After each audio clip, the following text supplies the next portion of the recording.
არჩევნების პერიოდზე ყველა ბანერზე იყო ერთი ხარეზე ქართულ ენაზე, ერთი ხარეზე აზერბაიჯანულ ენაზე. ეხლა არჩევნები ესე ახალძელის ბანერზე რატო არ არის აზერბაიჯანულ ენაზე? ვინ არის მაგას პასუხისმგებლები, ვისი ბრალია?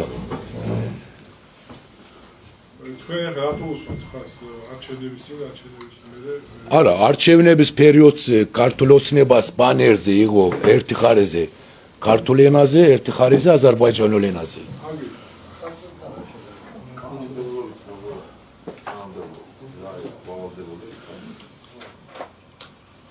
საერთოდ კანონმდებლობა ითვალისწინებს იმას, რომ უნდა იყოს სახელმწიფო ენაზე და საერთაშორისო ენაზე განთავსებული ნებისმიერი ბანერი. თუმცა მიუხედავად იმისა, რომ მარნეულში მაინც მუსლიმანზე ცხოვრობს ეთნიკურად აზერბაიჯანელი, კი ბატონო. რა პატრიოტია და გამიხილავთ მაგ საკითხს და როგორ შეიძლება ამ ტემის როგორ დიდი მადლობა.